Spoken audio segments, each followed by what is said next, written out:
child of Enlil, Ninazu, king of the snakes, a god of healing, whose name means water knower.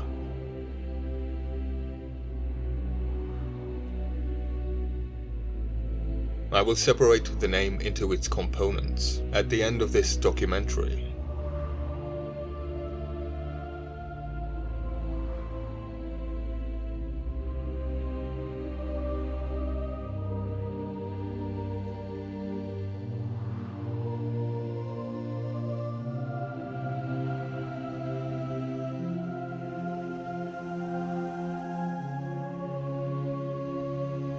In the ancient Sumerian religion, he is the son of Enlil and Ninlil, or in some alternative traditions, Ninazu is the son of Ereshkigal and Gugalana. Within the ancient depictions, the wife of Ninazu is the goddess Ninigirida, and their son is Ningishzida. Ningishzida aligns with Tahut in ancient Egypt.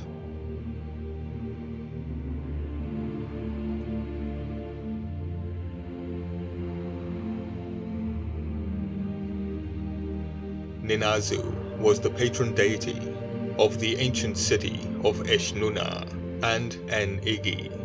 This was until the god Tispak superseded him in popularity and became the new patron deity of Eshnunna.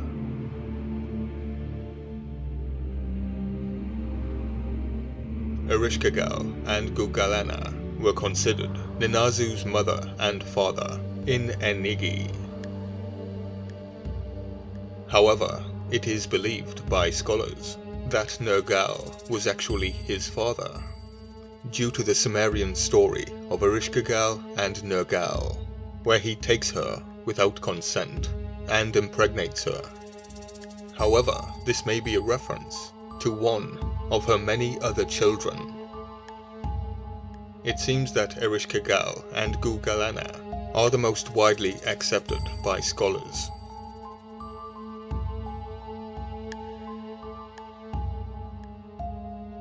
As mentioned, Ninazu was the patron deity of Eshnunna and Enegi.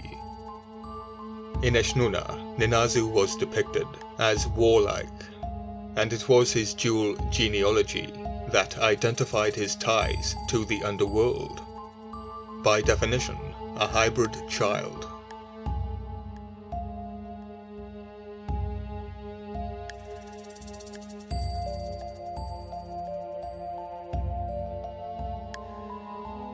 This dual genealogy of Ninazu shows that he is a dying and returning god, which is what links him to vegetation and agriculture. In the story of how grain come to summer, he and his brother are depicted bringing barley and flax to the people. And in the story of Enlil and Ninlil, he is referred to as the Lord who stretches the measuring line over the field.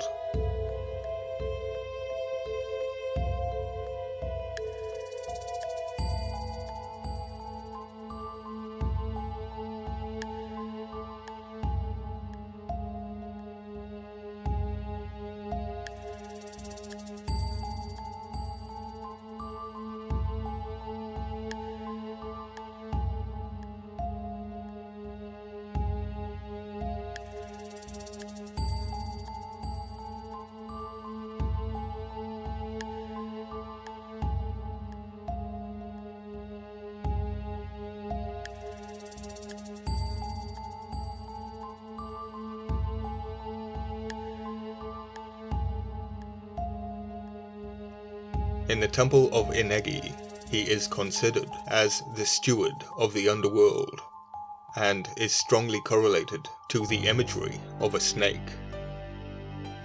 Although in some traditions, he is depicted as having some involvement with healing, due to his name being interpreted as Lord Healer.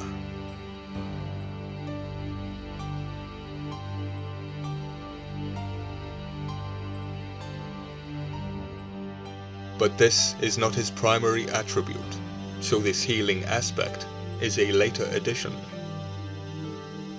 It is only in the 2nd and 3rd millennium incantations that he is called upon for healing, and that is mostly in reference to snake bites, due to the title King of the Snakes.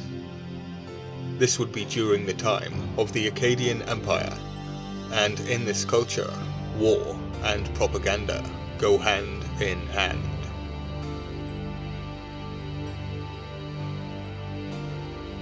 Ninazu is of central focus in a festival that is held to mourn the chthonic gods.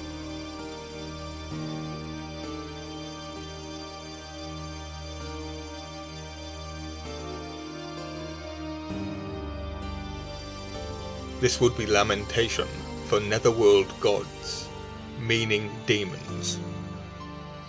During this festival, which occurs in the month of June, the people of Enegi make offerings to kings and priestesses who have passes. The Sumerian lamentation, on which the festival is based upon, in the desert and the early grass, he is deemed king of the snakes. He also receives offerings in Lagash, Umar, and Nippur. Ninazu's following fell upon the rise in popularity of the gods Tispak and Nergal. Nergal, the fighting cock, also known as Zu. Before I look into the name Ninazu, the children of Enlil, Ashnan and Lahar, combined and became Enbilulu, and this would be the brother of Ninazu. Ashnan and Lahar were originally goddesses, and then Lahar is made to be male. Then both goddesses are combined into one male god under the name Enbilulu, who is now the brother of Ninazu, leaving the 2 original goddesses behind. From this, we can see a clear transition.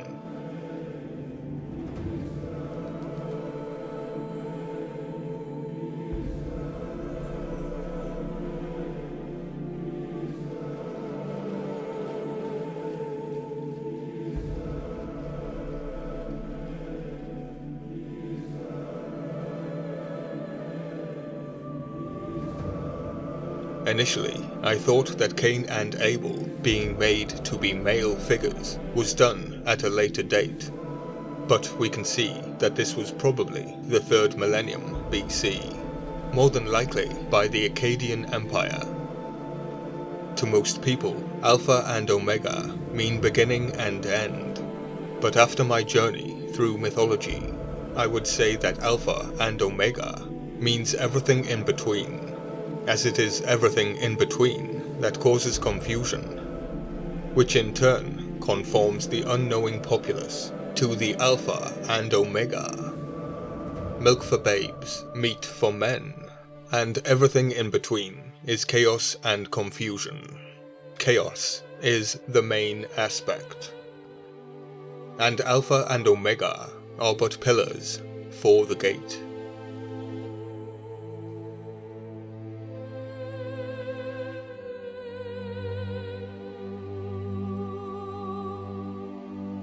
I will now separate the name Ninazu into its components.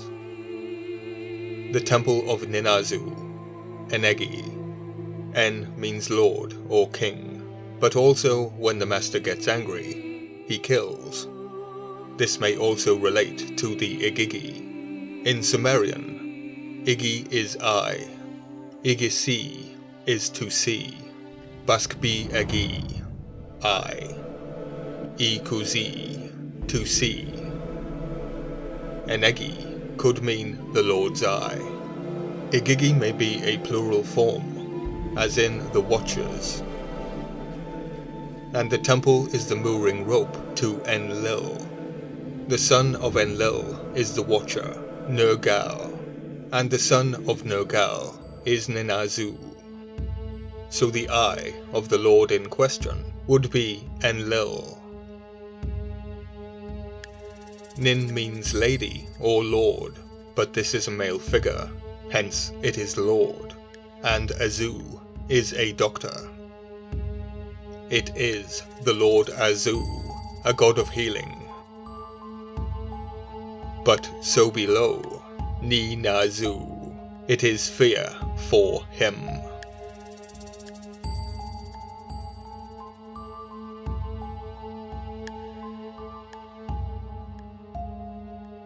We have learned that the titles Lord and Lady are a variation of the title Mul, which also means Lord.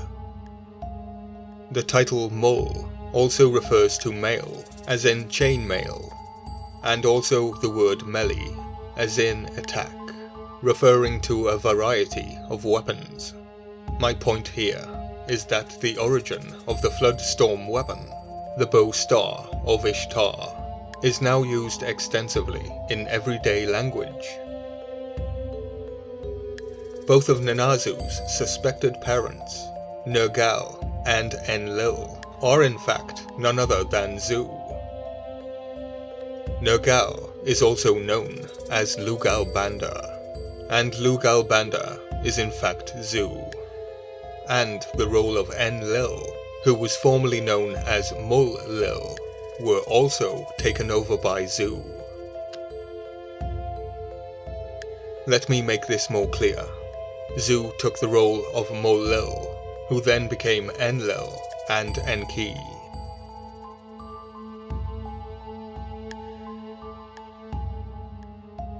This demon cannot be described as anything else but a succubus.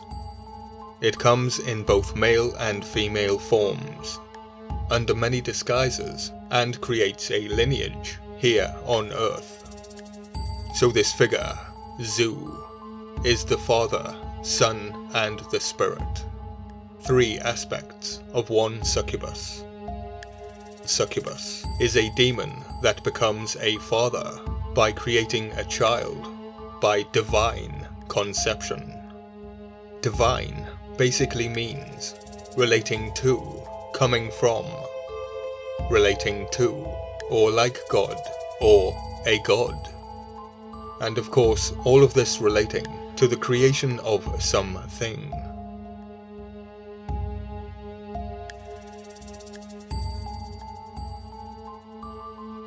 Please support my work via Patreon, patreon.com/ancientmystery.